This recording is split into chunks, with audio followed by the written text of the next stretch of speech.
예, 시청자 여러분, 썰전 라이브 시작합니다. 대선 국면에서 특검이 현실화되는 걸까요? 대장동 의혹, 또 고발 사주 의혹, 여기에 저축은행의 부실 대출 의혹까지 여러 특검이 원론적인 얘기, 또 공세적인 얘기가 아니라 점점 적극적으로 검토되고 있는 분위기입니다. 이거 살펴보도록 하고요. 국민의힘의 윤석열 후보가 오늘 봉하마을을 찾았습니다. 노무현 전 대통령 묘역에 참배했는데요. 권양숙 여사는 만나지 못했습니다. 역시 짚어보도록 하겠습니다. 오늘 썰전 토크는 MG 토크입니다. 더불어민주당 이재명 선대위의 청년 본부장을 맡고 있는 장경태 의원, 그리고 국민의힘의 진짜 청년이죠. 임승호 대변인이 준비하고 있습니다. 네, 뉴스 썰기는 어떤 뉴스를 썰어볼 건가요? 네, 어제 오늘 논란이 되고 있는 발언입니다. 이재명 후보 발언이죠. 음주운전이 초보 운전보다 더 위험하지 않다. 예, 라는 식의 발언이죠. 좀 애매한 얘기들인데 하나하나 자세히 썰어보겠죠? 예. 알겠습니다. 믿도록 하고요. 영끌 인터뷰는요? 보이스피싱 수법이 점점 더 교묘해지고 있습니다. 앱을 하나 깔면 휴대전화가 원격으로 조종이 가능한데 또 한 단계 더 예. 수법이 진화가 됐습니다.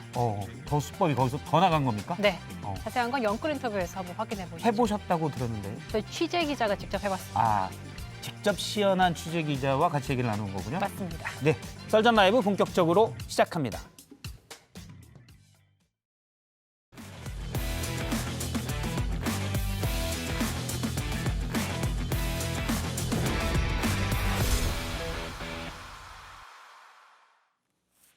네, 날선 토크 썰전 라이브. 오늘 패널은 더불어민주당의 장경태 의원, 그리고 국민의힘의 임승호 대변인입니다. 안녕하세요. 네, 안녕하세요. 제가 앞에 소개할 때 정말 MG 토크다라고 얘기했는데 80년대생 네. 장경태 의원님은 그래서 M세대 맞죠? 그렇죠. 근데 진짜 청년이라고 하셔서 저는 네. 가짜 청년인가 이런 생각이 들었습니다. 아, 제 표현이 부적절했습니다. 좀 더. 네네. 좀 더. 네. 90년대생. 94년생입니다. 아, 94년생. 예. 그러면 Z세대. 이른바 거기 예. MG세대군요. 네. 저도 MG세대입니다. 네, 마징가 그런가요? Z 세대. 그 네. 미리 말씀드렸더니 조익신 기자가 그렇게 소개하라고 그랬더니 썰렁하군요. 네. 예, 알겠습니다. 40대. 조익신 기자 말은 잘 듣는 게 아닌데 제가 실수한 것 같습니다. 예, 그러면 본격적으로 얘기를 나눠보겠습니다. 첫 번째 주제를 보겠습니다. 예, 특검 받고 특검. 어제 검찰 수사가 미진하다면 특검을 받겠다는 이재명 후보의 말에 이어서 정성호 의원이 이재명 후보 쪽의 좌장이라고 얘기가 되죠. 정성호 의원의 발언이 나왔는데요. 여기에 야당 발언까지 먼저 듣고 시작하겠습니다.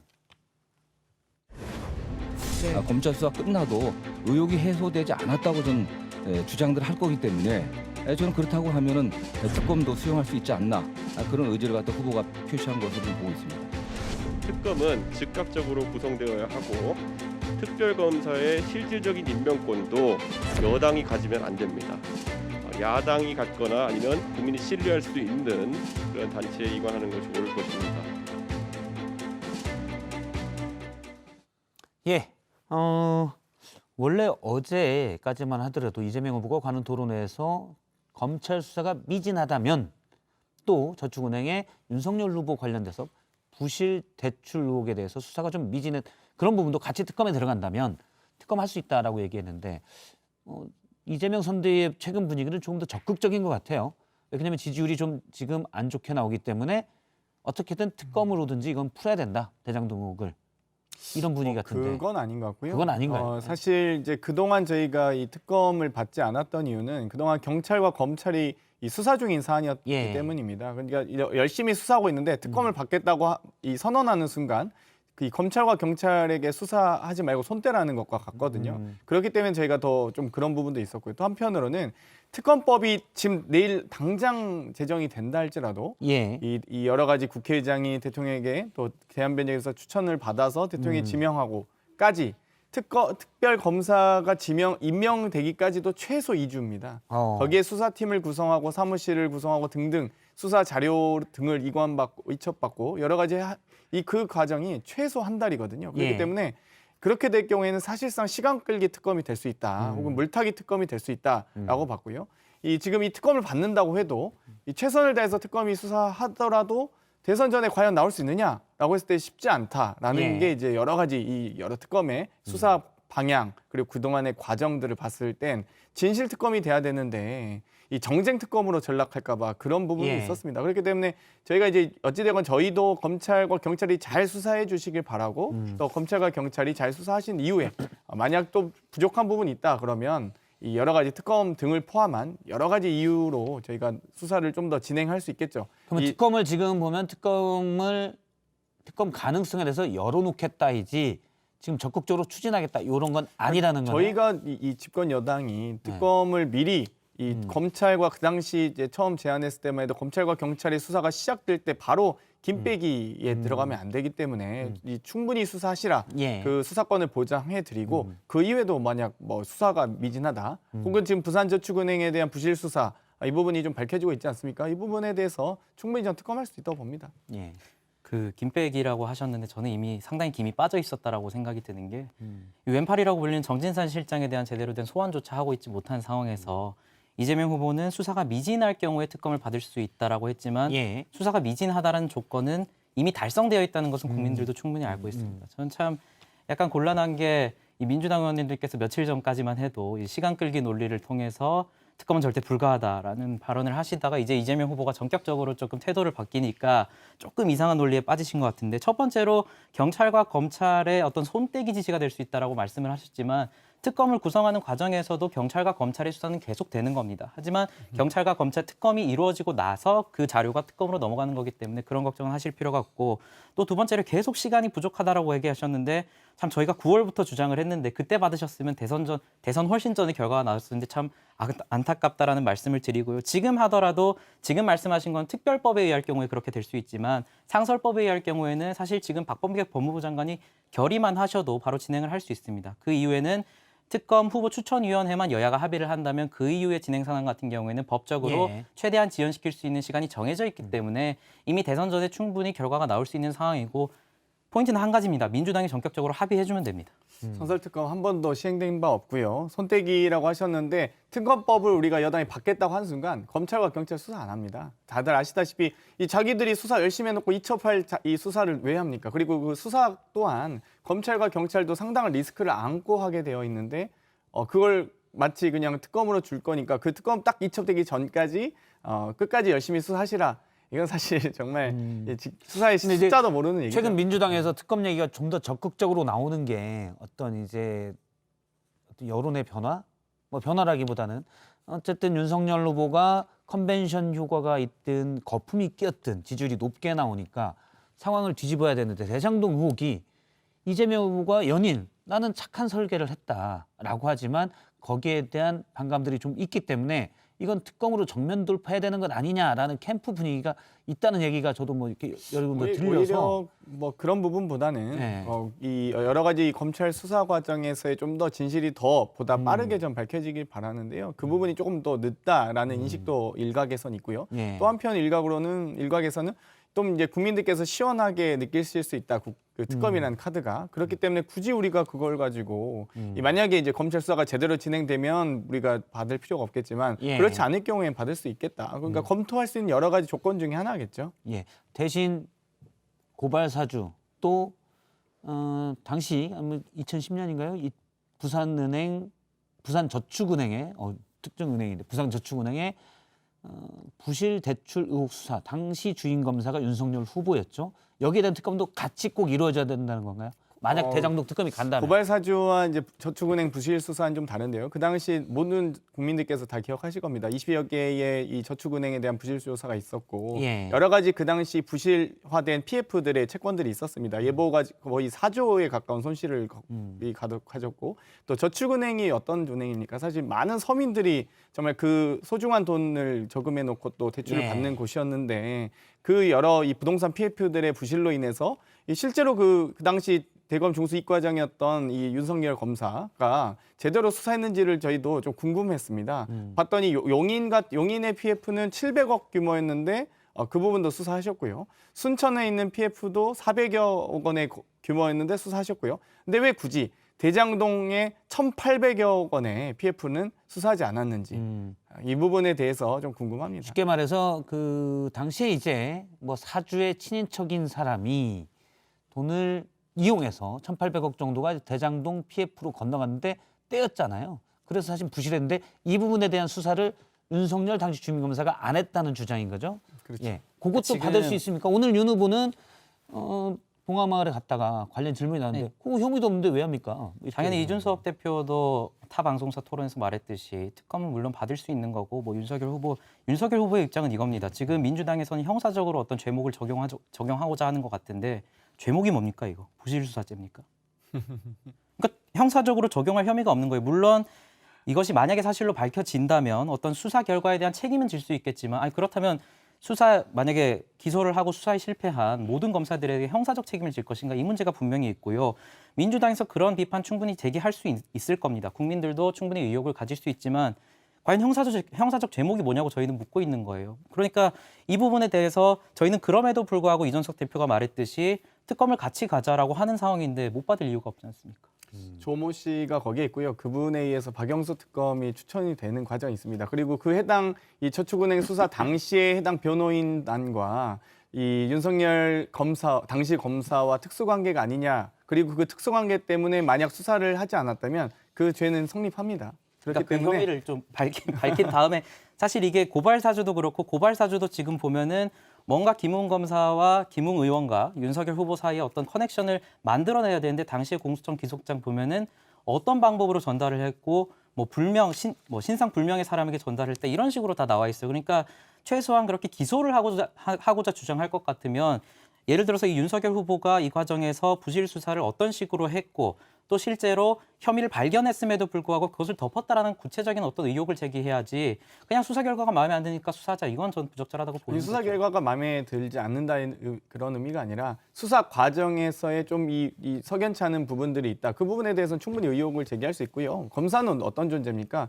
기소 독점권을 가지고 있는 이 소위 유전 무죄, 무전 유죄를 만들 수 있는 존재 아니겠어요? 그렇기 때문에 저희는 이제 윤석열 검사의 이 제대로 된 수사에 대한 책임 왜 이 타인에 대한 공정한 수사만 부르짖고 자기 자신에 대한 공정한 수사는 부르짖지 않는지 장모에 대한 의혹, 뭐 아내에 대한 의혹 좀 뭐 다 일일이 열거하지는 않겠습니다만 어찌되면 그 부분에 대한 저희도 의혹을 제기할 수밖에 없고요. 또 한편으로는 고발 사주는 이 건이 다릅니다.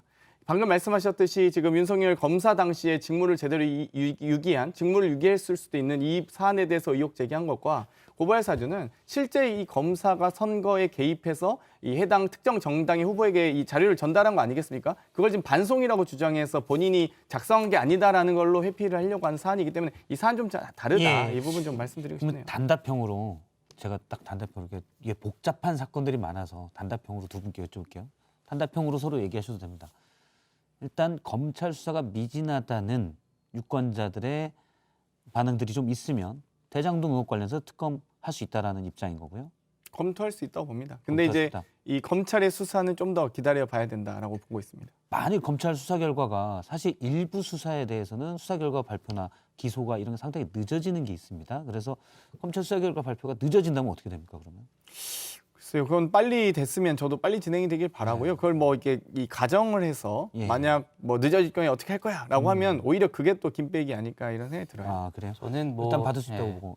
예. 저는 당연히 받을 수 있는 사안이고 뭐 가정을 한다고 말씀을 하시지만 저는 앞서도 말씀드렸지만 그 수사가 미진하다는 건 이미 완결된 조건입니다. 지금 실제로 제가 앞서도 말씀드렸지만 가장 핵심이라고 볼 수 있는 정 실장에 대한 소환 조사도 이루어지지 않고 애초에 압수수색 과정에서도 핵심이라고 볼 수 있는 성남시청의 시장실 비서실에 대해서 수색이 이루어지지 않았어요. 그러니까 결국에는 김만배 씨에 대해서 처음 구속 기각이 나온 거 아닙니까? 어떤 이준석 대표도 얘기를 했는데 좀 더 이제 정확히 들어보려고 여쭤보는 건데 단답형으로도 여쭤보면 특검을 대장동 특검 들어가면 고발 사주 특검도 그건 뭐 윤석열 후보가 같이 제안을 했던 거니까요. 당연히 들어갈 수 있고 물론이죠.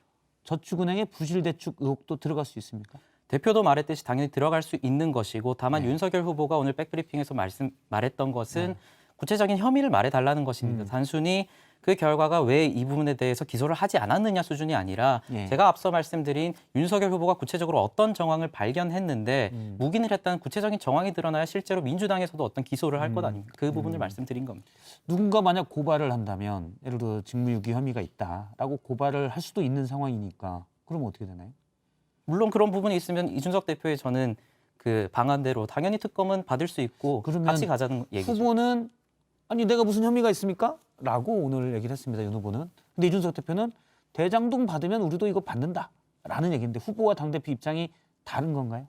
다르다는 게 아니라 제가 앞서도 말씀드렸지만 윤석열 후보 같은 경우에는 본인에 대한 사건이기 때문에 구체적으로 민주당이 어떤 부분에서 윤석열 후보가 부실 수사를 했는지 단순히 결과만 보고 말하는 것이 아니라 어떤 부분에서 묵인을 했는지 말해달라는 것이고 이준석 대표 또한 무작정 받자는 것이 아니라 최소한 민주당에서 혐의를 제시해줘야 될 것 아닙니까? 그런 부분을 말씀드린 거죠. 그 조건을 붙인 거는 못 봤는데 그 예. 조건이 있는 거군요. 저는 그러면. 뭐 수사 과정에 따라서 또 수사 밝혀지는 의혹에 따라서 저는 여러 가지 혐의가 있을 수 있다고 봅니다. 직무유기가 있을 수 있고요, 배임이 있을 수 있고요, 혹은 여러 가지 어떤 이 범죄 은닉의 또 이 교사에 여러 가지 혐의가 있을 수 있기 때문에 제가 그걸 일일이 지금 뭐 형사사법 절차에 대해서 설명할 필요는 없는 것 같고요. 어떤 혐의가 있는지는 근데 물론 그 부분이 있습니다. 이 밝혀지지 않은 진실에 대해서 제가 막 뭐 몇 단계를 건너뛰어서 말하는 건 또 그것 또한 부적절하기 때문에 의혹이 있으면 충분히 이 공정하게 수사받을 준비만 되어 있으시면 되지. 그게 무슨 제목이냐?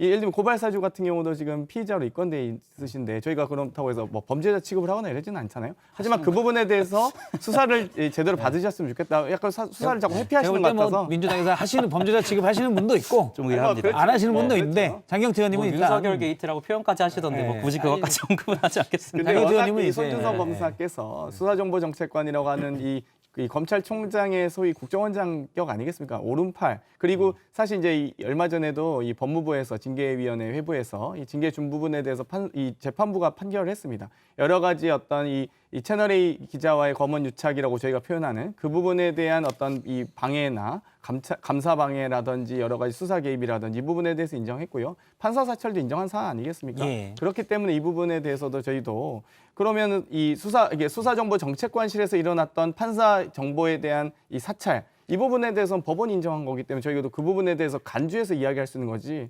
좀 지금 의혹도 없는데 대장동과 지금 이재명 후보는 아무 의혹이 없는데 밝혀진 의혹도 하나도 없는데도 불구하고 근거 없이 지금 말씀하시는 거잖아요. 같이 저희가 말씀드릴 수 있는 거죠. 저희 근거가 있잖아요. 밝혀진 의혹이 하나도 없다라고 말씀을 하시지만 이재명 후보 자체도 지금 핵심인 대장동 의혹의 핵심인 초과이익 환수조항 삭제에 대해서 어떤 데 가서는 본인이 기억이 나지 않는다라고 얘기해 본인이 어떤 그러면 이재명 후보에 끝까지 대한 좀 말씀을 드릴게요. 말씀하시죠. 어떤 부분에 있어서는 채택을 하지 않은 것이다라고 말을 하고 어떤 부분에 있어서는 그것을 보고받지 않았다라고 얘기를 하고 있어요. 그리고 그것을 전부 떠나서 지금 유동규 씨와 정진상 실장의 혐의가 짙은 상황에서 본인의 인사책임권자의 책임만 가져가겠다. 저는 이 태도는 굉장히 국민들이 납득하기 힘들다라고 보고 짧게만 말씀드리면 그냥 다 같이 받으시면 됩니다. 그러니까 이재명 후보의 범죄 혐의가 무엇인지 말씀해 주셨으면 좋겠어요. 예를 들면 개발 이익을 공공이 너무 많이 회수해서 문제인지 혹은 이 민간이 개발 이익을 너무 많이 가져가서 문제인지 예를 들면 이 LH공사에서 공공 개발하려고 했던 것들을 지금 이 여러 가지 이명박 정부부터 시작해서 뭐 제가 다 읽지도 않겠습니다만 그 당시 박근혜 정권과 이 남경필 경기도지사 당시에 개발되었던 이 사업에 대해서 그러면 중앙정부와 경기도는 그 관리감독 책임이 없었던 것인지 분양가 상한제 2015년에 폐지하지 않았습니까? 저희가 2019년에 부활시켰는데요. 개발이익 환수법에 대해서도 개정안 저희가 항상 주장하고 하자고 했는데 약간 짧게 해주세요. 안 받으셨기 때문에 저희가 이런 말씀 네, 드리는 네. 겁니다. 네. 뭐 제목만 짧게 말씀드리면 김만배 씨가 말한 업무상 배임죄가 충분히 적용될 수 있는 여지가 보고 있다는 것이고 민주당 측에서는 계속해서 지금 배임죄가 적용되려면 무슨 이재명 후보 측으로 돈이 들어와야 된다라는 얘기를 하고 있는데 구속 여건에 제3자가 받는 것도 충분히 배임죄가 성립될 수 있게 돼 있어요. 그러니까 그런 식으로 하지 마시고 저는 짧게만 계속 말씀드립니다. 같이 특검 받으시면 됩니다. 근데 결국 특검은 야바이 특검이 돼서는 안 됩니다. 서로가 그런데 맞교환하는 건 아니고요. 그 특검 지금 특검 얘기가 있는데 범죄 혐의가 있는 분과 저희가 범죄 혐의가 없는데 똑같이 동일선사에서 특검 받자면 저희가 그 공정한 게임이 아니죠. 공정한 사실 논의가 아닙니다. 이런 부분이 있습니다. 특검에 대해서 만약에 들어간다는 걸 가정을 한다고 했을 때 뭐 양쪽이 다 하든 어쨌든 시간입니다. 지금 대선까지 넉 달여가 좀 남았는데 이게 그러면 언제 종료가 될 거냐? 특검이 수사 결과를 딱 발표할 수가 있느냐? 또는 특검이 그럼 사실 기소할 때의 문제고 또 최소한 1심 법원은 난망한 얘기고 그래서 이 부분에 대해서 오늘 정성호 의원이 얘기한 부분이 있습니다. 잠깐 들어보겠습니다. 특검이 임명돼 갖고 수사가 종료될 때까지 최소한 시간들이 있는데 대선 전까지 끝나기는 물리적으로 불가능하다고 지금 보고 있거든요. 끝나기는. 예, 그러나 불가능- 그럼 그 전에 시작은 할 수 있단 말씀이세요? 예, 그렇습니다. 네. 예, 대선 전에 끝날 수 있을까요? 특검을 이제 국민의힘 측에서 많이 요구를 하고 있기 때문에 여쭤보면 사실 시기적인 문제에서 가장 걸림돌이 될 것은 저희 당 같은 경우에 전폭적으로 지금 도보 시위까지 하면서 특검을 주장하고 있으니 결국 포인트는 민주당의 합의고 민주당의 전폭적인 양보라고 생각이 됩니다. 또 시기적으로 대선 후에 발표가 된다 하더라도 지난번 박근혜 대통령 게이트 특검 같은 경우에는 특별법에 거의 매일 브리핑하는 것으로 명시를 했습니다. 그래서 그때 당시를 기억해 보면 매일 그 특검이 나와가지고 그 수사 결과에 대해서 수사 현황에 대해서 발표하는 것을 두 분 모두 기억하실 건데 그래서 그 후에 결과가 나온다 하더라도 이번에 그런 식으로 안 할 이유가 없지 않습니까? 이재명 예. 후보도 본인이 굉장히 떳떳하다라고 하고 민주당에선 국민의힘 게이트라고 하니 본인들 주장대로라면 그렇게 매일 브리핑을 하면 자신들의 선거 결과에 굉장히 유익한 결과가 나올 텐데 저는 그러면 예. 말씀드린 대로 양쪽 특검이 예를 들어 고발사주 의혹 특검, 대장동 특검이 나왔는데 결과를 발표하기 전에 매일매일 브리핑하면 어떻게 보면 대선판은 특검이 그냥 가져가는 거 아닙니까? 그러니까 이쪽에서 좀 더 센 거 하면 우리도 센 거해. 또 우리도 센 거 좀 약하네. 이걸로 이제 언론이 사실 다 갈 텐데 그럼 이 대선 국면이 이게 되게 혼탁해지지 않을까라는 생각도 있고요. 그러니까 뭔가 자극적인 어떤 의혹이 밝혀지지 않은 수사 브리핑에 의해서 네. 혼탁해질 수 있다라는 말씀을 하실 것 같은데 네. 저는 오히려 특검이 이루어지지 않으면 그런 혼탁한 상황이 더욱더 많아질 것이라고 생각을 합니다. 지금 검찰 결과가 굉장히 부진한 상황에서 실제로는 언론 보도를 통해서 국민들이 정보를 접하는 경우가 더욱더 많은 것 같거든요. 지금 대장동 수사 같은 경우에는 결국에는 검찰 수사 결과에 특검 수사 결과에 의존하지 않는다면 국민들 입장에서 더욱더 혼란한 정보를 더욱더 많이 가져갈 수밖에 없기 때문에 저는 그런 부분에 있어서 오히려 특검을 가져가는 것이 더 도움이 될 수 있다. 어차피 지금도 혼란스럽기 때문에 그냥 혼란스러운 건 네, 마찬가지이기 때문에 예. 차라리 특검으로 깔끔히 예. 정리하는 게 낫다. 어떻게 뭐 생각하세요? 일단 동일성상에서 놓고 이야기하기는 좀 어려운 것 같습니다. 어찌되었건 이 고발 사주 건 같은 경우는 뭐 이미 피사실이 좀 확인되고 있고요. 이미 법원의 판결로서 이 수사정보정책관실에서 판사 사찰한 것은 좀 어느 정도 인정되고 있는 것 같습니다. 그에 반해서 이 대장동 그건 이제 고발 사주랑 관련이 그렇죠. 없네. 다른 건데 화천 뭐 대유 같은 경우는 예를 들면 화천 대유에서 이 화천 대유가 결국 이 핵심은 곽상도 의원 아들에게 간 50억이 이 성남도시공사에서 나온 겁니까? 아닙니다. 민간개발사 그것도 이 로비스트로 활동을 했던 화천대유에서 나온 거고요. 그 화천대유의 주력으로 활동하셨던 분들이 김만배 씨와 남욱 변호사인데 그 두 분이 이재명 시장과 일하는 게 매우 우리 스타일도 아니었고 매우 힘들었다. 개발 이익을 자꾸 환수하려고 하니까 이미 2016년 이 행정법원 판결과 2018년의 선거법 판결에서도 이미 다 나온 사실 아니겠습니까? 이 행정법원 같은 경우 3번의 판결 나왔습니다. 그러면서 예. 이 대장동 관련된 사업 과정에서 예를 들면 성남시장으로서의 어떤 이 여러 가지 뭐 월권을 행사했거나 그런 건 없다. 오히려 이 법정에서 마치 공산주의자냐 약간 이런 비판을 받을 정도로 개발 이익을 많이 환수하기 위해서 노력했던 겁니다. 실제 계약된 사안보다 더 추가로 환수하기도 했고요. 그 개발이익 환수라고 지금 민주당에서 한 2달째 주장하고 계시는데 제가 여쭤보고 싶은 것은 지금 개발이익 환수라고 하는 5천여억 중에 대부분이 어떤 공원 조성비나 이런 거지 않습니까? 그렇다면 민간 개발했을 때 그런 거 없나요?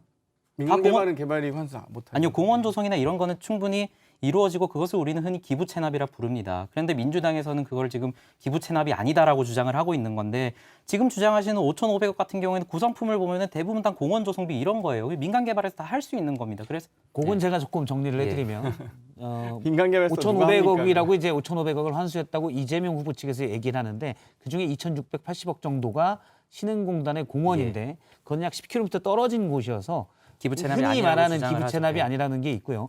대부분 이제 기부 체납은 어떤 구역을 전체 도시 개발을 할 때 약 40몇 퍼센트, 50몇 퍼센트 정도를 도로나 공원, 학교 등으로 기부 체납을 하는데 대장동에서 그게 별도로 50% 정도가 있다는 게 이재명 후보 측의 주장입니다. 근데 이제 보통 공원 떨어진 공원은 빼고 근데 뭐 임대주택 단지나 이것들은 뭐 또 다르게 볼 수도 있고요. 그러니까 법률적으로 봤을 때 기부 체납이 아니다라고 민주당에서 계속 주장을 하니 구성을 보자는 거예요. 지금 개발이익 환수 중에 전 기부 체납이라고 말을 하는 것이 아닙니다. 그 공원 조성비가 어쨌든 공원 조성비로 거의 50%가 민주당에서 주장하는 그 개발이익 환수 비용 중에 일부고 그렇다면 과연 민간 개발을 했을 때는 그게 없냐는 거예요. 다 있잖아요. 거의 민간 개발에서 기부 체납하는 경우는요. 용적률을 완화해줘서 그 용적률에 대한 50% 정도를 기부 체납 받는다든지 그것도 사실 이 용적률 완화나 건폐율 완화할 때도 예를 들면 청년주택이라든지 여러 가지 그 특혜를 주는 대상 지역이 있습니다. 근데 이 경우는요.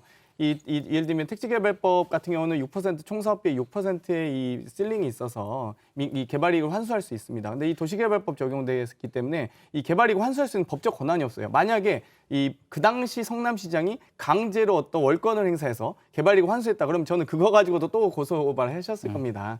법적인 근거가 없기 때문에 할 수 있는 최대치를 했던 거고 그 과정에서 여러 가지 이제 계약 과정에서 가장 뭐 우수하게 이 제안서를 냈던 컨소시엄을 선정해서 여러 가지 이 제1공원, 이 1공단 공원이라는 이런 것들 만든 거고요. 그 과정에 또 추가로 더 이 소위 기부채납 더 받지 않습니까? 요거는 사실 너무 오랫동안 네네. 그건 서로 너무 많이 공박이 얘기했어. 있었던 지난 얘기니까 주제입니다. 반론만 짧게 듣고 뭐 얘기를 계속해서 하겠습니다. 지금 이재명 후보가 뭔가 이 민간 개발을 악으로 규정하고 본인이 공영 개발을 뭔가 합작 개발로 해가지고 추진했다라고 얘기를 하는데 본인이 성남시장 나올 때 홍보물만 보더라도 민영 개발을 최우선으로 해가지고 성남을 명품 도시로라는 문구가 있습니다. 그래서 저는 민영 개발을 악이라고 생각하는 것이 아닙니다. 그렇기 때문에 저희가 계속적으로 주장 드리는 것은 그 설계 과정에서 어떻게 그 천화동인 1호부터 7호라는 소수의 인원이 막대한 이익을 가져갔느냐 그 부분의 포인트고 그 부분의 설계자를 한번 찾아보자는 얘기를 하고 저희는 그 대장동 의혹이 중요하지 않다는 게 아니라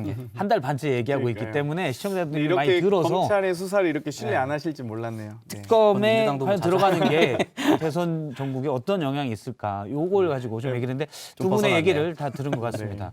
지금 뭐 임승호 대변인은 사실은 국민의힘의 대변인 오디션에서 당당하게 1등을 하셔가지고 다들 잊으셨을 겁니다. 좀 지난 일이라서 기억 못하십니다. 장경태 의원님 혹시 김병민 대변인이 네. 그 원래 짝인 김병민 대변인이 봉하마을에 윤석열 후보 대변인 또 선대위 대변인도 돼서 오늘 봉하마을에 가서 대신 나오셨는데 좀 긴장하셨죠. 1등이라는데 내가 더 잘해 뭐 이런 느낌. 아니 그런 건 아닌데요. 모르셨을 이제 다만 이제 찾아보셨죠. 네. 윤석열 누구지? 예전에 누군지는 한번 알죠. 라디오에서 누군지는 뵌 적이 알죠. 있습니다. 네네. 예, 누군지 예, 알죠. 예. 유명하신 분이니까 알죠. 알겠습니다. 부끄럽습니다. 근데 다만 좀 오늘 좀 더 불꽃 튀는 것 같아서. 저는 두 가지는 좀 말씀드리고 싶어요. 솔직히 이제 정말로 소위 이번 국정감사가 정말 뭐 대장동 국감이라고 부를 정도로 민생은 정말 팽개치고 맹탕 국감을 진행했는데 여러 가지 이제 법들을 제시하셨어요. 개발이익을 환수하는 법들을 많이 내셨거든요. 국민의힘도. 근데 저희가 이제 국토위라서 그런 말씀을 드리는 건데 법안 소위를 안 개최하고 계세요. 그러니까 개발이익을 정말 환수하고 싶으시면 개발이익 환수하는 법을 만들어서 제대로 된 심사를 했으면 좋겠다. 이제 오히려 그 제안을 드리고 싶은데 그런 건 좀 이게 당에서 내는 메시지와 실제 국회의원들의 의정 활동은 왜 이렇게 차이가 나는지 이 부분은 제가 좀- 원내 대변인이면 그걸 말씀드리겠는데 사실 원내에서 이루어지는 일은 전 잘 알 수 없긴 한데 그 개발이익 관련해서 말씀하시는데 지금 이재명 후보가 주장하는 것은 계속해서 7월부터 주장하는 게 부동산 불로소득 환수예요. 저희는 그 부분에 그 부분에 대해서 예. 일단 답을 좀 그 청할게요. 부분에 대해서 계속 비판을 하고 있는 것이고 또 개발이익 환수라는 것이 저희는 개발이익 자체를 악으로 보자는 게 아닙니다. 지속적으로 말씀드리지만 개발이익은 당연히 민간 개발사에서 하든 공영 개발사에서 하든 날 수 있는 것이죠. 하지만 그것이 배분되는 과정이 부적절했다라고 지적을 하는 건데 마치 저희가 개발이익을 전부 악으로 본다 이런 식으로 표현을 씌우는 것은 옳지 않습니다. 알겠습니다. 그러면 이제 특검 관련돼서 얘기를 계속 해봤고요. 다음 얘기는 윤석열 후보의 오늘 움직임입니다. 준비된 영상부터 먼저 보겠습니다.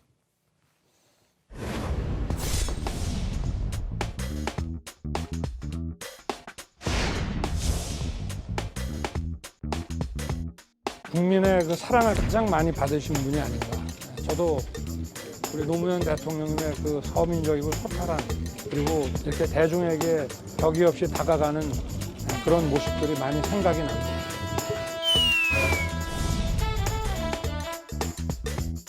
글쎄 제가 지금 현재 검찰을 대표하는 사람도 아니고 그럴 생각도 없고 모든 것을 다 포괄적으로 다 이해를 해 주시기 바라겠습니다.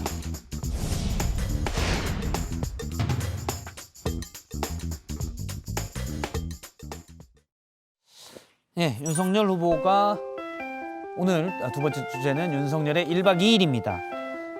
광주 들렸다가 목포에 갔다가 봉하마을에 갔습니다. 일단 윤석열 후보가 봉하마을을 찾은 부분에 대해서는 민주당에서는 어떻게 평가하나요?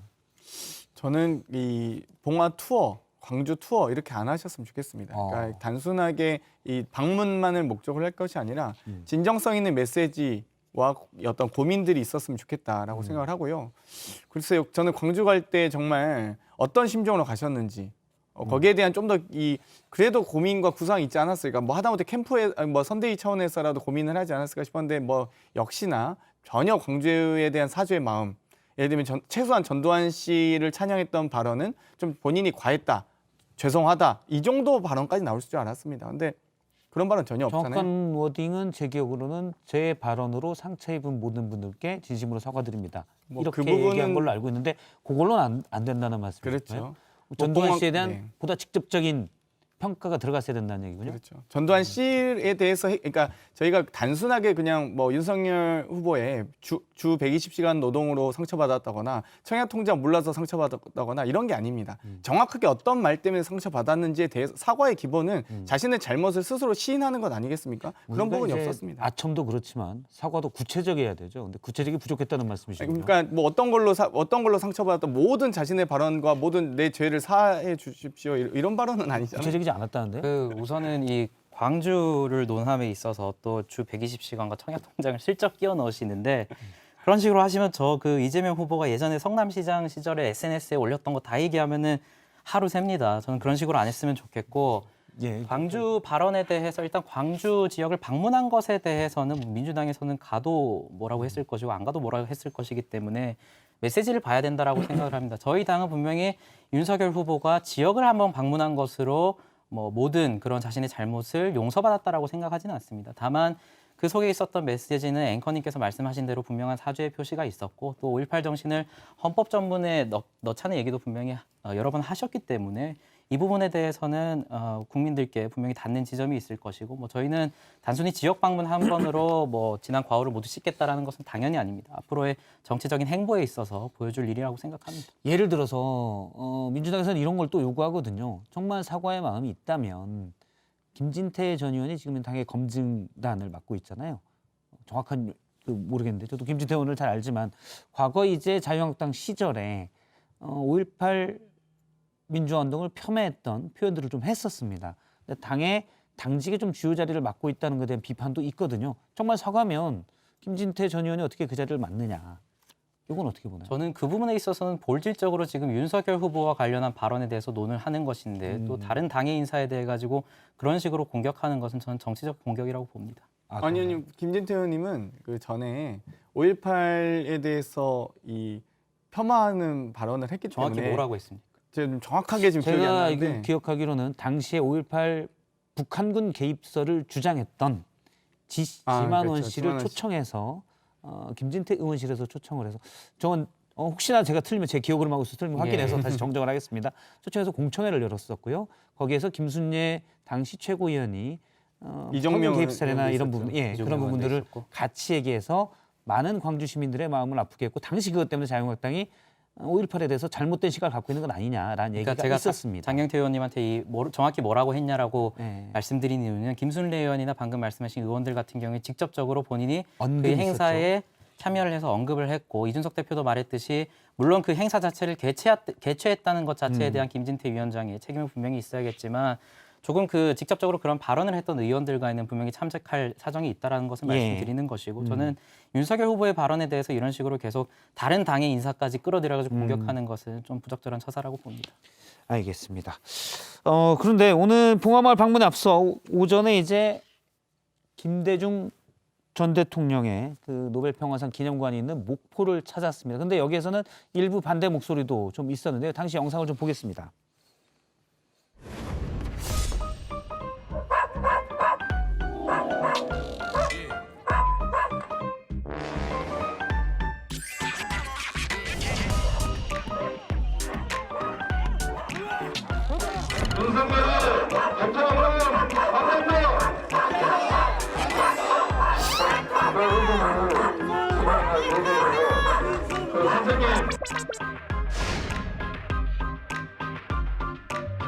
저는 다 존중합니다. 저를 반대하고 비판하시는 분들도 그분들은 그분들의 입장이 있고 제가 차기 정부를 맡게 되더라도 다 포용하고 모든 분을 다 국민으로 모시고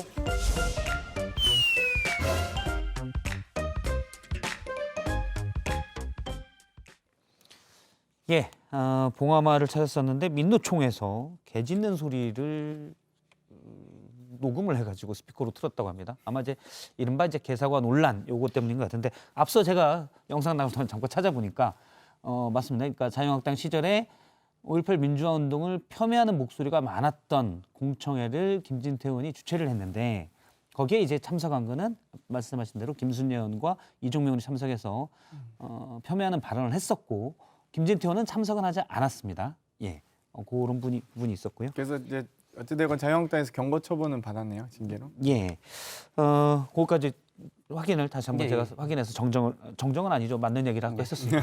제 기억으로 얘기해서 혹시 틀렸을까 봐. 그러니까요. 네. 긴장돼요. 좀 생방송이기 때문에. 아까 사실 모르고 물어본 거죠. 아니, 뭐라고 했습니까? 이거 몰라서 대표가 물어본 거죠? 사실 이 부분에 대해서 이준석 대표도 굉장히 질문을 많이 받아서 저도 네. 굉장히 들어왔던 것인데 그냥 한번 아시나 해서 물어봤습니다. 알고 있습니다. 세 분이 이 징계를 받았던 걸로 예, 제가 예, 기억이 예. 나서. 예. 네.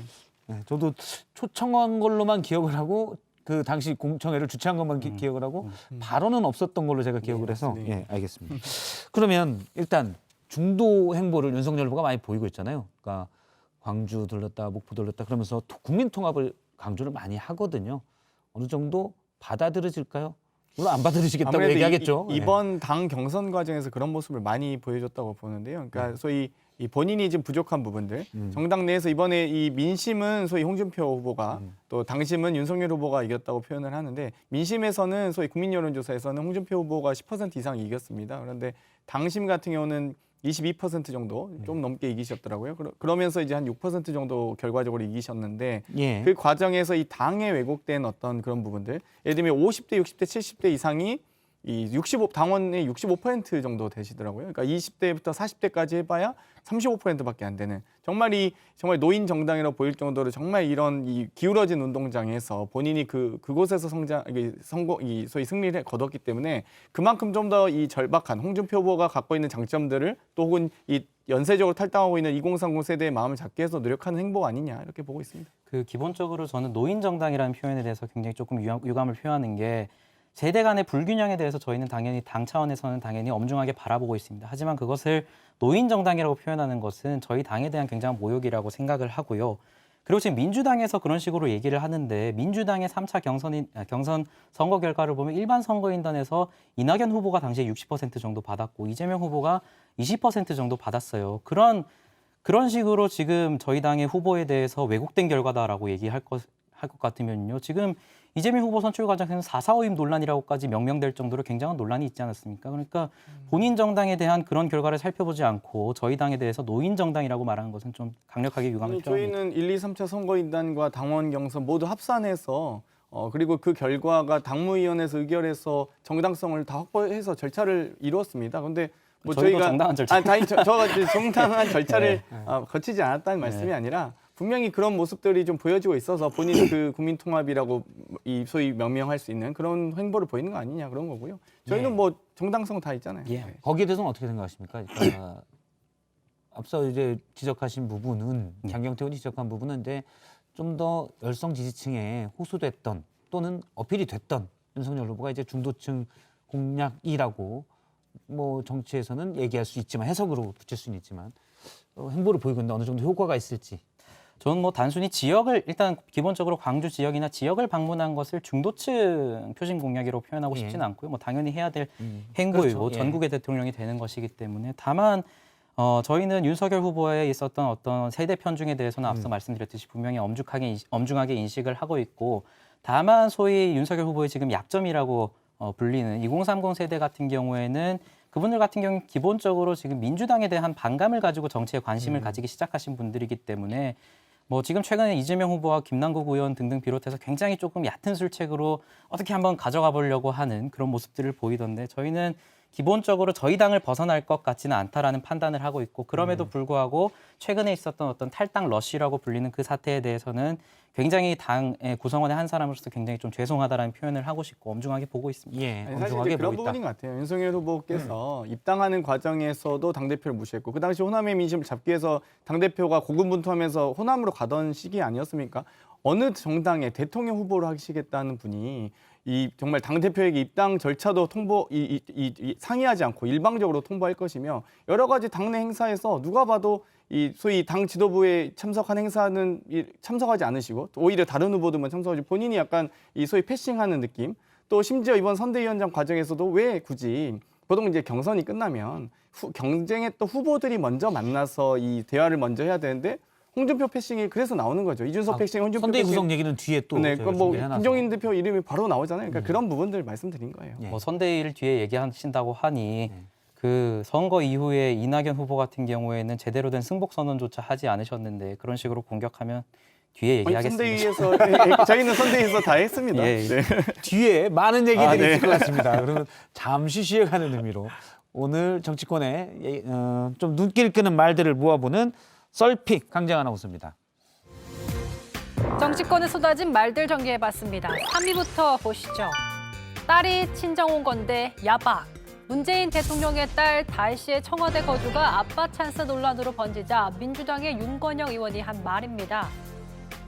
솔직히 말해서 딸이 친정에 와서 있는 거지 않습니까? 예. 그런 좀 인간적인 면까지 그렇게 정치적 공세의 대상으로 삼는 게 야박하다라고 말씀드렸던 겁니다. 야당의 모습. 그래요.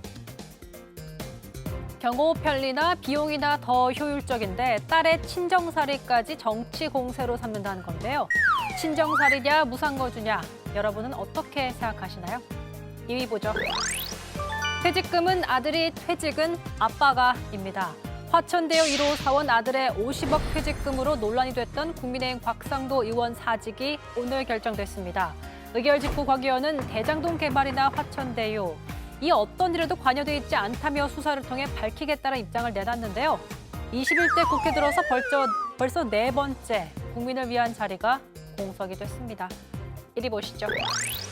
반드시. 어제 광주 5.18 민주묘지에 남긴 윤석열 후보의 이 방명록이 논란입니다. 반드시가 반드시의 오기인지 똑바르게라는 건지 해석이 엇갈리고 있는 건데요. 자, 그걸 먼저 쓴 당사자 입장은요. 반드시가 아니고 똑바로 이런 뜻입니다. 네, 똑바로. 우리 호남 출신 동료들이 잘 쓰는 말이에요. 어? 반드시 한다, 반드시 해라 이런 얘기 많이 하거든요. 그래서 제가 그렇게 썼습니다. 그러자 이재명 후보 잘못 쓴 것보다 더 문제라며 5월 정신이 비뚤어져 있어서 다시 세우겠다는 거냐며 모독이라 비판했습니다. 여러분의 픽한 오늘의 썰 무엇인가요? 예, 썰픽 강정 아나운서가 소개를 했는데요. 하나씩 정해서 한마디씩 촌철살인을 더해주시기 바라겠습니다. 먼저 장경태 의원님부터 부탁을 드릴까요? 저는 이 2위로 지정해 주셨는데요. 이 퇴직금은 아들이 퇴직은 아빠가 결국 아들이 50억을 받아서 오늘 본회의에서 정말 이 곽상도 의원에 대한 이 제명안이 처리되었습니다. 저는 기본적으로 이 앞으로 이 곽상도 의원님이 또 이 국민의힘 소속 박수영 의원님이 50억 클럽을 발표를 해주셨어요. 뭐 곽상도 의원, 최재경 전 청와대 민정수석, 또 뭐 김순환 검찰총장, 박영수 특검이라든지 권순일 대법관까지 뭐 저희 주장은 아니니까요. 국민의힘에 소속된 의원님의 주장대로라면 이 많은 분들이 50억 클럽에 소속되어 있었고 또 그 부분에 대한 의혹을 밝히기 위해서 정말 정말 평범한 국민의 한 사람으로 돌아가셔서 검찰 수사 잘 받으셨으면 좋겠습니다. 말씀하신 내용 중에 제명은 아니고 오늘 사퇴안이 사퇴 가결됐죠. 결의안이죠. 예. 네. 자, 임승호 대변인도 하나를 픽해서 저는 1위 반드시 대 반드시로 예. 하겠습니다.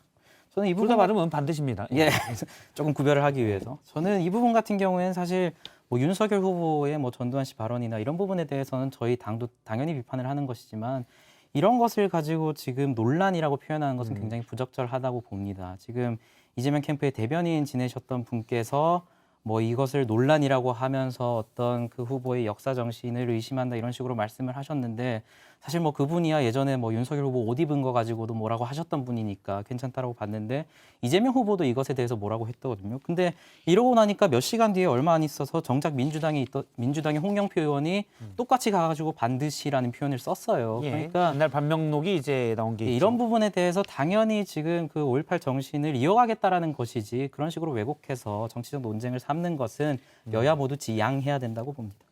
알겠습니다. 좀만 짧게 말씀드리면 예. 반드시는 이 바르게라는 의미고요. 반드시는 기필코라는 예. 의미입니다. 그런데 5월 정신은 이 5월 정신은 이미 완성된 것이 정신이기 때문에 오히려 차라리 반드시 세우겠다, 반드시 지키겠다라고 했으면 좀 의미가 되는데 반듯하게 이 세우겠다. 그러면 5월 정신이 무슨 삐뚤어졌다는 얘기를 오해는 살 수 있다. 그리고 홍영표 의원님이 쓰셨던 민주주의를 반드시 지키겠다. 민주주의는 훼손될 수 있는 겁니다. 바로 우리가 5년 전에 국정농단을 통해서 경험했던 그 민주주의가 훼손되지 않도록 반드시 지키겠다라는 의미입니다. 뭐 이런 해석은 보시는 시청자분들이 판단해 주실 거라고 보고 굳이 덧붙이진 않겠습니다. 예, 알겠습니다. 저도 이제 국어국문학과를 5년 다녔어요. 네. 오래 다녔어요. 계절학기도 다 듣고. 네. 그리고 거의 준석사인데 식산 아니실 것 같습니다. 이수학점으로는 거의 준석사예요. 사실상 석사인데 제 의견은 개인의 의견이니까 빼도록 하겠습니다. 알겠습니다. 예, 마지막 주제 강지영 아나운서가 준비했습니다. 예, 강지영 아나운서. 예. 여러분 혹시 이게 뭔지 아십니까? 영화 반지의 제왕의 절대 반지입니다. 자, 모르는 분들을 위해서 간략하게 설명을 먼저 드리면 이 절대 반지를 끼면 다른 사람의 눈에는 안 보이게 되지만 영혼들의 세계를 볼 수 있고 꿈꾸던 것을 이룰 수도 있습니다. 매우 강력한 힘을 지닌 물건인 거죠. 그런데 갑자기 왜 이런 얘기를 하냐고요? 국민의힘 대선판에서 이 절대 반지에 비유된 사람이 있기 때문입니다. 바로 이분입니다. 연일 선대위 구성을 두고 잡음이 나오는 국민의힘. 이준석 대표는 대선 승리를 위해서 김종인 전 비대위원장이 원톱으로 꼭 필요하다는 입장입니다. 김종인 위원장이 과거에 정권을 부여받았던 상황에서는 굉장히 좋은 성과들을 냈었고요. 그러니까 김종인 위원장의 어떤 구상이라는 걸 실현시키려면은 상당한 권한을 좀 줘야 되는 건 맞다. 여기에 민주당은 이번 대선이 김종인 선거인지 윤석열 선거인지 모르겠다고 평가절하했습니다. 이게 파리 때 얘기까지 하면서 이런 상황에서 윤석열 후보가 김종인 위원장한테 정권을 드리는 분위기가 된다 그러면 그냥 바깥에서 볼 때는 흥선대원군 김종인, 어린 고정 윤석열 뭐 이렇게 되는 거 아닌가요? 국민의힘은 절대 반지로 막강한 힘을 얻게 될까요? 아니면 파국을 맞이야 할까요? 예, 네 번째 주제는 김종인은 절대 반지? 물음표로 했습니다. 절대 반지는 이제 절대적인 힘을 나타내고 다른 모든 반지를 통할할 수 있는 그런 반지인데 문제는 이제 끼면 그 사람이 이제 이 반지가 사실은 자아를 가지고 지배한다. 이런 영화가 있었죠. 반지의 제왕. 예, 간달프. 알겠습니다. 근데 이제 일단 요것부터 여쭤볼게요. 국민의힘이 대선에서 이기기 위해서는 김종인 위원장이라는 절대 반지가 꼭 필요합니까? 아니 절대 반지입니까, 김종인 위원장이? 개인적인 의견으로 보면 당연히 필요하다고 보고 절대 반지로 표현하게 된다면 이분만 있으면 선거를 승리할 수 있다라는 표현이 될 수 있을 것 같아서 절대 반지라는 표현까지는 쓰지 않겠습니다. 아 그러면 이분이 없어도 이분이 당연히 있으면 된다. 꼭 이건 아니다 이런 말씀이시네요. 당연히 필요한 분인데 김종인 위원장을 모시는 것만으로 저희의 선거 전략이 모두 다 충족됐다 이건 아니라는 거. 아 원론적으로는 맞는 얘기인데 예. 김종인 전 비대위원장이 들으면 약간 기분이 나쁠 수도 있는. 듣고 계시나요? 어떻게 아마 보십니까? 윤석열 후보 입장에서는 굳이 이 당내 오히려 큰 갈등을 일으킬 수 있는 분이기 때문에 소위 우리가 이제 언론인들한테 저도 들은 얘기인데 김종인 차르라는 말씀 표현들을 많이 썼었거든요. 그래서 저도 뭐 이제 그런 부분에 대해서 참 그만큼 이제 무소불위의 권한을 좀 휘두르는 것에 대해서 좀 익숙하시거나 또 그걸 선호하신다고 들어서 저희 당 같은 경우는 오셔서 뭐 좀 모르겠습니다. 그분 때문에 이겼는지 어땠는지 모르겠지만 셀프 공천을 하시면서 여러 논란이 되었거든요. 그리고 이후에 또 본인이 또 대선 출마하시겠다고 탈당하셔서 나가신 분이라서 좀 그분 때문에 이 선거를 과연 이기는지 예를 들면 2012년 당시에 이 비대위 박근혜 비대위 당시에 비대위로 오시면서 정치권에 다시 전면에 등장하셨는데 원래 그 전에는 소위 이 여러 가지 금품 뭐 이 선거법 위반으로 좀 낙마하셨던 전력이 있었고요. 예전에 이제 동아은행 사건에 아주 예전에 예. 근데 그 이후에 이제 어찌됐건 2012년 총선에서 박근혜 비대위에 참여를 하셨고 그 이후에도 뭐 여러 가지 대선 때문에 그렇다고 얘기를 하는데 과연 이제 이분의 역량과 능력이 선거 승리냐? 저는 그건 아닌 것 같고요. 어찌되었건 지금 뭐 여러 가지 이 소위 이 반대 이 윤석열 후보를 반대하시는 분들의 약간 기대주로서는 역할을 하시는 것 같다 이런 생각이 듭니다. 민주당에서 김종인 위원장 많이 호출을 하셔서 선거 승리 경험이 있는데 그분 때문인지 모르겠다라고 하면 좀 섭섭하실 것 같고요. 저는 뭐 민주당 선거에서 민주당에서 뭐 김종인 전 비대위원장이 섭섭한 걸 신경 안 씁니다. 우리 섭섭하고 좋아할 거요. 민주당 선거에서도 그렇고 뭐 박근혜 대통령 비대위에서도 그렇고 뭐 선거를 굉장히 전략적으로 하시는 분이고 어떤 사익을 추구하는 인물을 끌어들이기보다는 굉장히 전략적인 판단을 하시는 분이기 때문에 또 윤석열 후보 같은 경우는 사실 정치에 입문한 지 지금 4개월 정도 된 아직까지는 좀 정치적 전략적인 부분에 있어서 도움이 필요하기 때문에 김종인 위원장의 전략과 연륜은 당연히 필요하다고 봅니다. 그러면 김종인 전 비대위원장이 메시지를 내면 예를 들어 2012년에 경제민주화라는 큰 메시지를 냈듯이 메시지를 내면 이게 김종인 전 위원장의 메시지인지 윤석열 후보의 메시지인지 더욱이 전권이 김종인 전 비대위원장에 있다면 만일에 윤석열 후보가 대통령이 되면 김종인 전 비대위원장이 총리로 해서 예를 들어서 뭐 국정을 운영하는 데 많이 기여를 할 건지 그것도 담보되지 않은 상태에서 사실은 어떻게 보면 국민들로서는 유권자로서는 오역의 메시지를 오해할 수 있는 이런 게 있지 않을까 생각이 그 부분을 이제 우원식 위원장이 흥선대원군이다. 윤 후보가 고정이 될 수 있다라고 얘기한 거거든요. 어떻게 보십니까? 뭐 경제민주화나 이런 부분에 있어서 김종인 위원장이 분명히 메시지를 제시했고 그 이후에 박근혜 정부에 있어서도 경제민주화에 대한 평가 자체는 뒤로 하도록 박근혜 정부의 계속적인 기조로 가져갔습니다. 예. 그렇기 때문에 이 부분 같은 경우에는 윤석열 후보와의 협의가 없는 상태에서 김종인 위원장만의 메시지는 절대 나올 수 없는 것이고 당연히 윤석열 후보와 이준석 대표, 김종인 위원장 간에 당 내와 그리고 김종인 위원장의 의견이 합의가 돼서 나오는 메시지일 것이지 또 그것이 만약에 윤석열 후보가 당선된 이후에 윤석열 정부가 들어서면 충분히 그 기조를 가져간다면 저는 그런 비판을 받을 필요가 없을 거라 생각합니다. 흥선대원군과 고정의 관계가 아니라 합의 또는 협의하에 이루어질 거다라는 얘기군요. 네, 정말 이제 임승호 대변인께 정말 죄송한 얘기지만 제가 좀 자꾸 이제 박근혜 정권에 대한 이 과거를 좀 이렇게 언급하는 게 좀 그래도 뭐 이제 막 이 당에서 역할 하시는 분에게 좀 죄송하긴 한데 사실 박근혜 정부가 무슨 경제민주화를 했는지 전 단 하나의 성과라도 말씀해 주셨으면 좋겠습니다.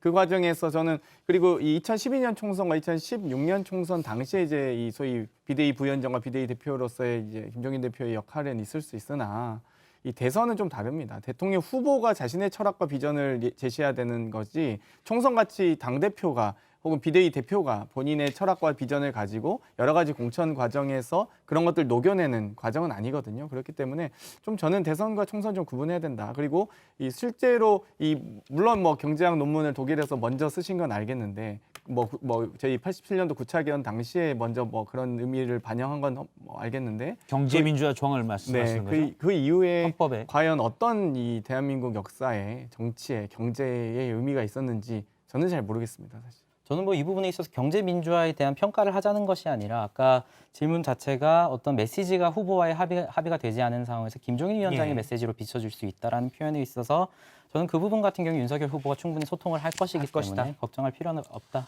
요거 하나만 짧게 여쭤볼게요. 지금 임승호 대변인이니까 장제원 의원의 비서실장 지명설이 있는데 뭐 윤 후보는 장제원 의원을 좋아하나요?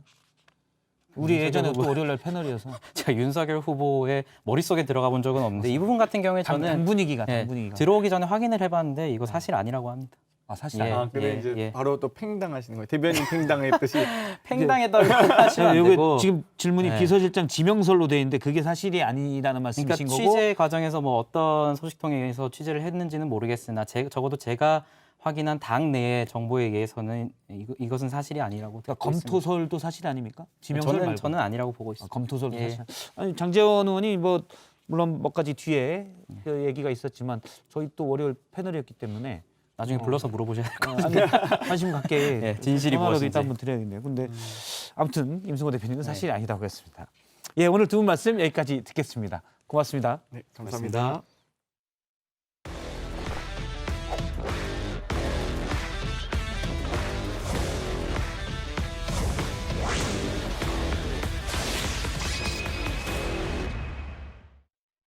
그대랑 함께 갈래요. 꼭 끌어안고 갈래요. 서로에게 서로라면 더할 나위가 없어요. 오싹한 낭떠러지도 뜨거운 물구덩이도 상관없어요. 두렵지 않아. 네, 오늘은 2021년 11월 11일 일이 5번 들어가는 막대 과자의 날이기도 하죠. 자, 1번 뉴스 썰기 주제 뭐죠? 네, 오늘 준비한 뉴스 썰기 바로 이겁니다.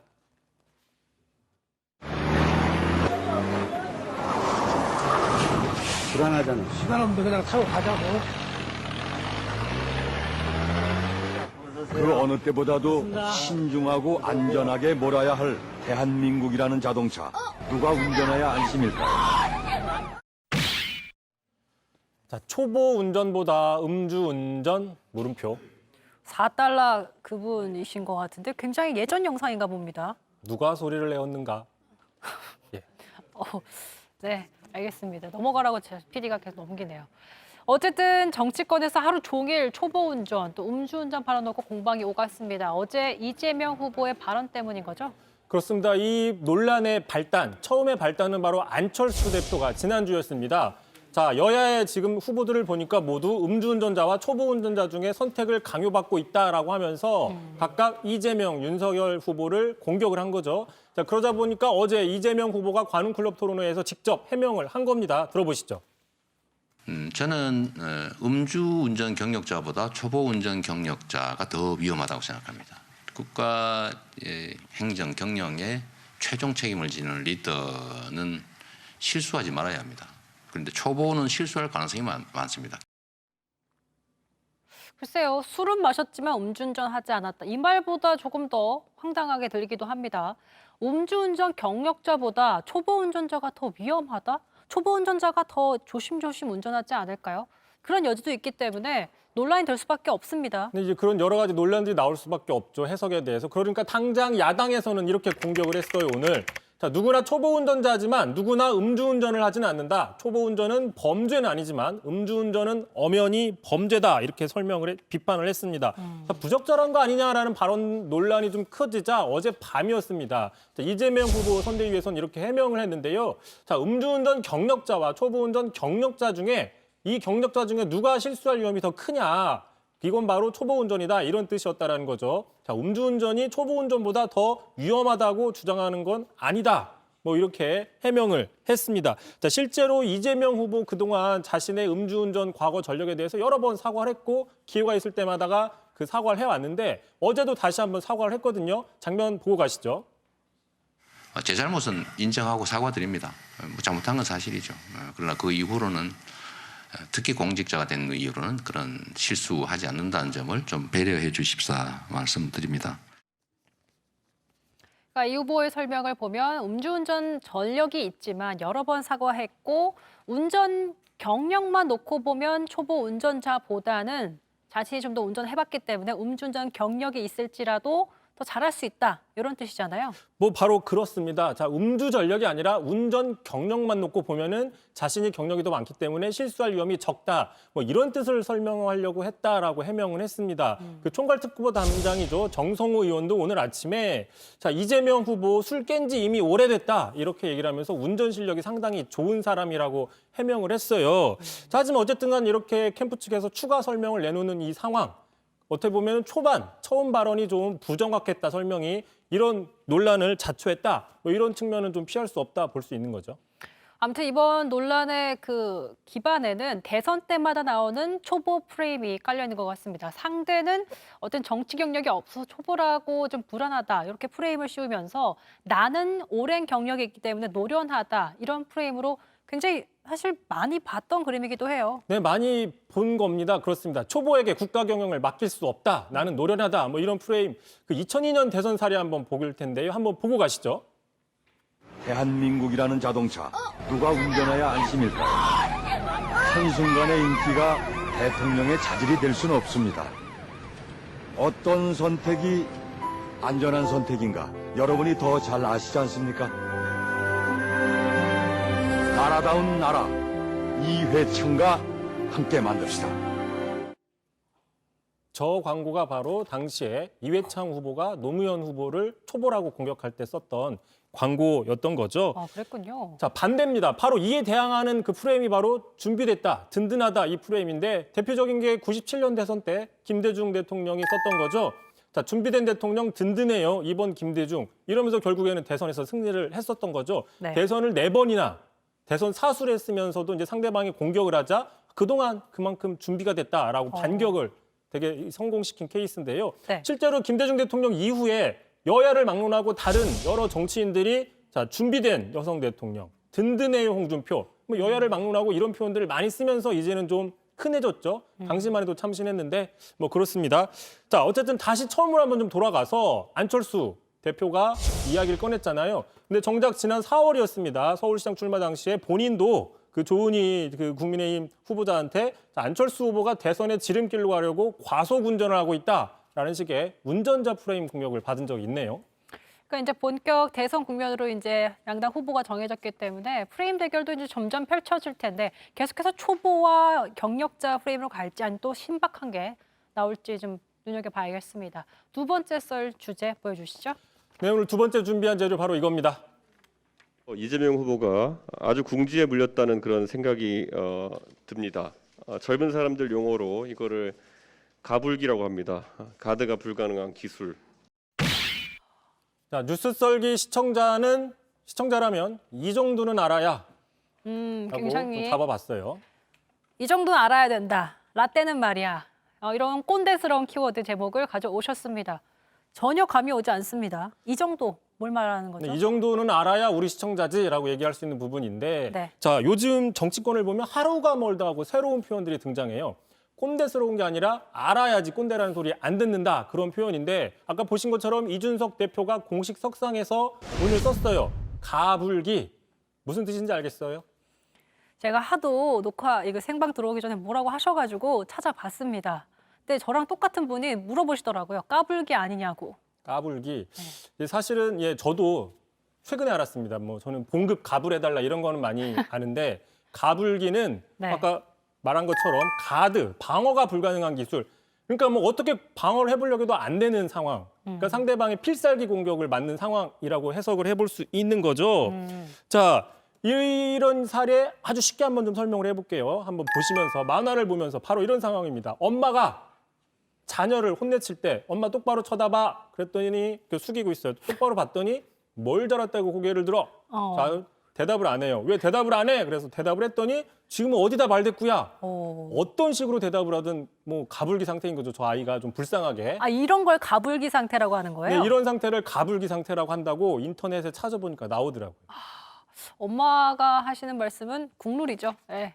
어쨌든 상대방을 진퇴양난으로 몰아넣는 정말 필살기라고 볼 수 있을 것 같은데 저는 처음 듣습니다. 하지만 알아둬야 한다니까 공부를 해봤는데 처음 듣는 것 같지만 어려운 표현은 또 아닌 것 같아요. 어디에서 유래된 표현인지요? 근데 이게 보니까 이제 인터넷 게임, 뭐 격투기라든지 뭐 이런 게임들에서 처음에 유래가 됐는데 이제는 인터넷상에서도 광범위하게 쓰이는 표현이라고 합니다. 주로 2030 MZ 세대들이 많이 쓰고 있는 상황인 거죠. 그러니까 저희가 그걸 모르는 거죠. 저도 MZ예요. 자, 어쨌든 오늘 이준석 대표가 얘기한 거는 지금 2030에게 계속 코드를 맞추고 있는 이준석 대표. 그동안 찾아보니까 몇 차례 썼어요. 이준석 대표가. 자, 이재명 후보는 이미 가불기 상태다. 진퇴양난 후보다라고 최근에도 이야기를 한 적이 있는데 네. 지금 이제 특검을 받게 되면 이재명 후보 입장에서는 결국 방어가 안 된다. 결국 특검이 국민의 입장에서는 가불기다라고 얘기를 한 건데 뭐 어쨌든 그게 가불기가 될지는 지켜봐야 되는 상황이긴 하죠. 네. 자, 또 있습니다. 이준석 대표가 최근에 또 써서 또 화제가 됐던 발언 있는데 잠깐 듣고 가시죠. 마지막으로는 안철수 후보가 지금 출마 선언을 하고 있는데 지금 어떻게 보시고 야권의 표가 분산될 수 있다는 위험에 대한 지적도 나오는데 어떻게? 무운을 빕니다. 예. 자, 강앵커의 모운을 빕니다는 무슨 뜻인지 아시죠? 저번에 저희가 한번 썰었기 때문에 잘 알고 있죠. 예. 네. 설명을 좀. 본인 역할이시잖아요. 예. 설명해 주세요. 뭐 너무 이렇게 그 전투에 나가는 장군한테 뭐 행운을 빈다, 무운을 빈다 이런 표현인데 주로 무협지, 삼국지 게임 이런 데 자주 등장해서 또 2030들이 많이 알고 있는 표현이라고 하는데 자, 일부 언론에서 이 기사를 쓰면서 어플문자를 썼거든요. 무운을 빈다. 그러니까 안철수와 이준석, 안철수 두 사람이 좀 악연이기 때문에 행운을 안 빌어준다라는 뜻으로 해석이 돼서 또 논란이 있었어요. 그러다 보니까 이런 기사까지 나왔어요. 자, 무운을 빈다 이게 뭔 소리냐? 그래서 검색창에 실제로 검색량이 늘었고 또 자, 무운과 모리에라는 표현을 모른다 이러면서 한자 교육이 필요하다, 문해력을 높여야 된다 이런 식의 어떤 해설 기사까지 나오고 있는데 뭐 참고로 어쨌든 이 무운이라는 단어는 사실상 실생활에서 잘 쓰이지 않는 단어는 맞는 것 같아요. 그래서 모르는 사람들이 많으니 검색도 해봤겠죠. 그렇기 때문에 한자 지식이 없다기보다는 좀 만화나 무협지 게임을 안 하면 뭐 일부 여성들도 있고 잘 모를 수도 있다. 뭐 그렇게 해석을 할 수도 있는 부분이 있습니다. 네, 저는 그런 걸 하지 않기 때문에 잘 몰랐던 부분이었는데 어쨌든 2030 출신인 야당 대표가 되니까 그동안 정치권에선 볼 수 없었던 젊은 세대의 표현법이 자주 등장하고 있습니다. 꼭 국민의힘에서만 나오는 게 아니에요. 반대로 민주당에서도 이런 표현들 나오고 있어요. 자, 대표적으로 어제 얘기했었던 김남국 의원. 자, 홍준표 후보를 지지하던 많은 청년들이 상실감에 빠진 채 미드 오픈된 상태다라고 얘기를 했었죠. 이거 바로 어제 저희가 설명을 했는데 뭐 바로 어제 장면 다시 한번 보시겠습니다. 반만 열렸다는 뜻인가요?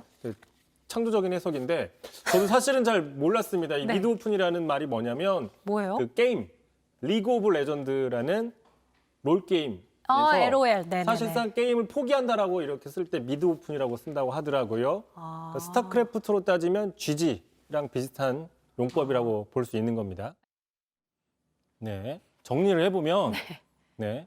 가불기를 쓰면 네. 상대를 미드 오픈 상태로 만들 수 있다. 오. 이렇게 볼 수 있는 거죠. 네, 제 표정을 제가 보고 있는데 전혀 납득되지 않는다는 표정이 저런 표정을 짓고 있었군요. 네, 어쨌든 간에 이 부분, 그러니까 지금 이게 보면은 여야 모두 지금 2030을 잡기 위해서 2030에게 친숙한 표현들을 앞서서 쓰고 있다. 이렇게 분석할 수도 있어요. 최근에 2030에 대한 그 관심, 그 러브콜이 많아지고 있는 상태인 거죠. 자, 어쨌든 간에 이제 끝내면서 한마디 드리고 싶은 게 이제 뉴스 썰기도 내일도 모레도 앞으로도 계속 그 미드 오픈하지 않고 시청자분들을 위한 가불기 아이템을 끊임없이 가져오겠습니다. 반드시요. 네. 반드시. 그거 여기 써두신 거예요? 자연스럽게 나와 2030이에요. 이성대 기자. 조금 더 분발하시길 응원하겠습니다. 어쨌든 처음 들으면 어려운 말이지만 정치를 더 재밌게 하는 측면도 있을 것 같습니다. 하지만 2030이 정말 원하는 게 무엇인지를 파악하는 게 중요하지 않을까 이런 생각이 드네요. 이성대 기자의 뉴스 썰기도 내일도 무운을 빌겠습니다. 여기까지 하겠습니다. 알듯 말듯한 너의 그 말 항상 고마워한다는 말 혹시 기대 너무 크게 가질까봐 그 어느 선인지 네, 이제는 뭐 이런 문자 받으면 뭔지 느낌이 오실 것 같습니다. 하지만 알면서도 당한다는 보이스피싱. 피싱 사기 수법이 갈수록 교묘하고 치밀해지면서 사건 발생 건수도 증가하고 있고요. 피해 금액도 더 커지고 있습니다. 이제는 스마트폰에 앱을 깔면 계좌에 남아있는 돈을 쓸어갈 뿐만 아니라 전화, 문자 메시지까지 원격으로 조종이 가능하다고 하는데요. 이 사건을 취재한 신아람 기자와 함께 자세한 얘기 나눠보겠습니다. 아니 사실 보이스피싱 사건 뭐 뉴스에도 계속 나오고 있고요. 하루 이틀 일도 아니라서 왜 속을까? 이런 반응들도 사실 좀 있습니다. 그런데 피해자는 갈수록 늘어나고 있는 이 기현상 어떻게 설명할 수 있을까요? 그만큼 이제 절박한 사람들을 타깃으로 삼고 그리고 수법도 그만큼 교묘하게 진화를 한다는 거죠. 그러니까 보이스피싱 기사가 보통 피해자 인터뷰를 하고 그리고 일반적인 수법을 설명하는 전문가들의 설명 정도로 구성이 됩니다. 어제 제가 리포트로 보이스피싱범의 목소리를 변조하지 않고 그대로 내보낸 것도 그만큼 그럴싸하다는 것을 보여주기 위해서였습니다. 그래서 이제 기술이 발전하면 발전할수록 보이스피싱 수법이 점점 더 교묘해지고 지능화되고 구체적으로 변하고 있는데 이 사건 취재 그럼 어떻게 좀 진행을 하신 건지 설명을 해주시죠. 제가 3년 전에는 검사를 사칭해서 그 수사 공문을 꾸며내서 돈을 뜯어낸 사건을 보도한 적이 있었는데요. 이번엔 좀 달랐습니다. 네. 보이스피싱 일당이 그 가짜 은행 앱을 이용을 했는데요. 피해자분한테 이 설치 파일을 받아서 USB에 담아서 그 전문 분석 업체에 맡겼습니다.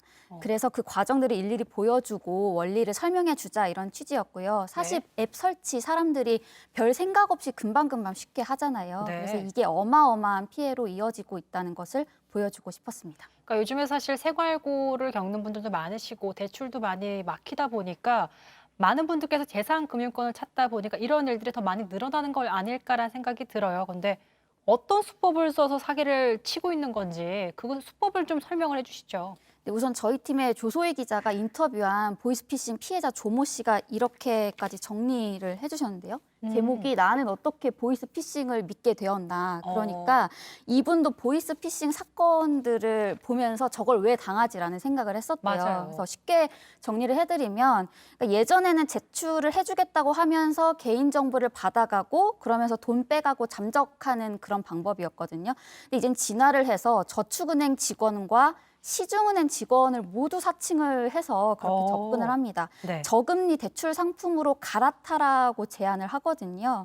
그래서 그런 식으로 접근을 하고 또 캐피탈에서 빌린 것부터 돈을 갚으라고 하면서 실제 돈을 입금을 해주기도 합니다. 좀 믿게 하려고. 네, 그래서 철석같이 믿었던 거죠. 근데 알고 보니까 그 돈도 피해자의 개인정보를 이용해서 그 일당이 다른 저축은행에서 돈을 몰래 빌려와서 준 거였습니다. 네. 그러니까 이 피해자 조모 씨는 캐피탈에서 연 17%의 높은 이자로 돈을 빌린 상태였거든요. 근데 캐피탈에서 저축은행 그리고 제1금융권인 시중은행 이런 식으로 단계가 올라가게 해주겠다라고 일당들이 속인 거예요. 그래서 이 조 씨도 고금리를 이용하는 사람은 저금리로 낮춰야 하는 압박감이 늘 있어서 그래서 이성이 마비됐던 것 같다라고 말을 했습니다. 그리고 이 과정에서 아까 말씀하신 그런 어려운 상황을 이용한 코로나 지원 상품이란 요소도 또 나와요. 그래서 이분이 2번의 대출 갈아타기를 하는 과정에서 일부 대출을 취소하겠다라고 하자 그러면 계약 위반이다. 돈 받았던 거 다시 내놔라. 이래서 돈을 또 뜯어가고요. 결과적으로 조 씨는 원래 캐피탈에서 빌렸던 돈에 대한 저금리를 그러니까 고금리를 저금리로 해결을 하려다가 3,900만 원을 오롯이 추가로 더 뜯기게 되었습니다. 그러니까 어쨌든 저축은행 직원과 시중은행 직원으로 깜짝하지 변장을 해서 고금리를 해서 좀 갚아나갈 수 있게 도와주면서 금리를 낮춰주는 방안으로 약간 유인을 하는 거군요. 굉장히 전략적인데 피싱의 분석은 또 어떻게 했어요? 음성 파일이 막 나왔다면서요?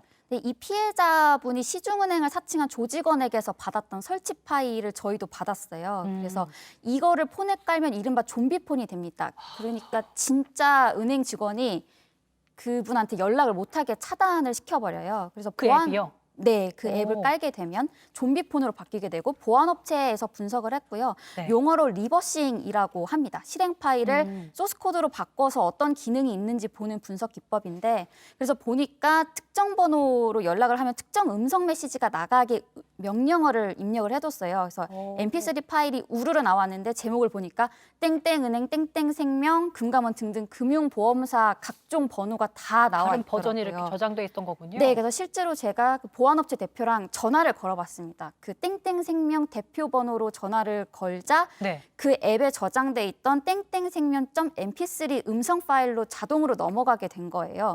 근데 마치 피해자들은 이 음성 메시지가 전화인 것처럼 느끼게 되는 거죠. 그래서 이 교묘한 게 이 음성 파일들이 실제 해당 금융사들의 목소리를 따다가 만들었거든요. 그래서 제가 혹시 진짜 몰라서 그 진짜 금감원 콜센터 1332에 전화를 해봤습니다. 제 원래 폰으로. 근데 앞쪽 목소리랑 문구는 똑같은데 그 뒷문장이 달라요. 그거를 듣게 되다 보니까 다르더라고요. 그래서 사실 근데 금감원에 저희가 전화해보지 않는 이상 이거 뒷문구가 다른지 확인할 수가 없기 때문에 믿을 네. 수밖에 없는 상황이에요. 쉽지 않습니다. 그래서 제가 금감원에 물어보니까 이 일당들은 보이는 ARS 앱이라는 것도 설치를 해놨거든요. 근데 실제 금감원에서는 앱을 통해서 상담원을 연결해주거나 그런 일은 없다라고 하더라고요. 네. 네, 그래서 이 앱이 설치를 할 때 그 권한 허용을 굉장히 쉽게 할 수 있도록 헐겁게 해놨습니다. 그래서 쉽게 침투해서 해킹할 수 있도록 해놨기 때문에 통화 내역 그리고 문자 메시지도 원격으로 지울 수 있게 해놨습니다. 되게 교묘한데 어떻게 이제 피싱 수법을 사용했는지 궁금해지고 있습니다. 일단 이제 보이스피싱 일당과 실제로 통화한 음성이 있다고 하는데 잠시 한번 듣고 오시죠. 예, 안녕하십니까. 입니다. 신청 접수가 안 들어오셔가지고 연락 좀 드렸어요. 저희 모바일 신청서 혹시 받아보셨나요? 저희가 압축 파일로 보내드린 거 받아보신 거 없으세요? 제가 일단 깐 지 얼마 안 돼가지고 설명을 잘 못 봤어요. 그 다시 앱에 들어가 보시면 오른쪽 밑에 보시면 상담 신청이라고 보이실 겁니다. 상담 신청 눌러주신 다음에 빈 공란의 공백 없이 다 기재해 주시고 밑에 신청 접수하기 버튼 눌러주시면 되시고요. 근데 저 이거 핸드폰이 좀 이상한 것 같은데 문제는 없나요, 앱에? 예, 문제 없으십니다. 저 보이스피싱 좀 당한 것 같아가지고. 성공을 하셨으니까 입금하신 저희 계좌번호 말씀하시니까 근데 계좌번호를 일일이 다 알려드려야 되나요? 지금 그게 그 계좌로 그게 보이스피싱 관련 송금하셨다면 그 계좌에 출금되지 않는 어떤 이런 부분 알려드려야 되나요? 저희가 실제로 들어봤는데 다 보이스피싱 범민들입니다. 아니 이 정도면 저도 속을 것 같다는 생각이 들 정도거든요. 예전에 그 어눌했던 막 김미영 팀장입니다. 이런 정도가 아니에요. 네, 그렇습니다. 전혀 다르고 요즘은 목소리를 변조하는 기계까지 사용한다고 하더라고요. 그리고 보시다시피 계속해서 개인정보로 요구를 하죠. 얘기를 할 때.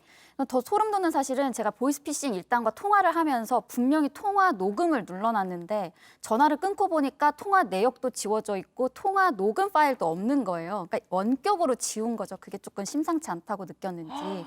좀 놀랐고 또 전화가 걸려온 게 1577이 앞번호였거든요. 네. 그런데 이것도 변작한 걸로 파악이 됐습니다. 그러니까 실제 전화를 건 거는 다른 번호인데 실제로는 기관처럼 보이게 하려고 그걸 앱에다가 설정을 해놓은 거였더라고요. 그러면 정말 더 교묘해지고 다 얽히고 설켜가지고 너무 복잡해지는데 이 정도 앱을 만들려면 사실 거의 전문가 수준일 것 같은데 어느 정도의 좀 숙련이 필요한 거죠?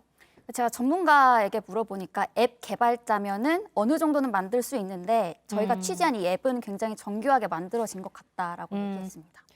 그렇다면 저희가 마지막으로 좀 여쭤보고 싶은 게 보이스피싱 저희가 이 사례들을 들으면 이걸 어떻게 하면 좋을까라는 생각밖에 안 들거든요. 대책을 좀 나온 게 없습니까? 피해를 줄일 수 있는 방법들.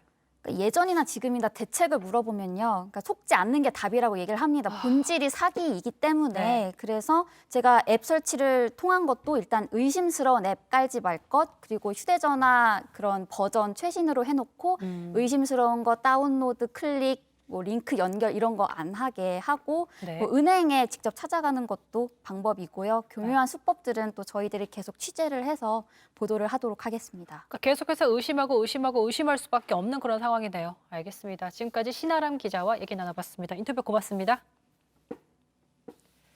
네, 오늘 썰전 라이브 여기까지입니다. 계속해서 뉴스룸 이어지고요. 저희는 내일 저녁 6시에 다시 찾아뵙겠습니다. 시청해주신 여러분 고맙습니다.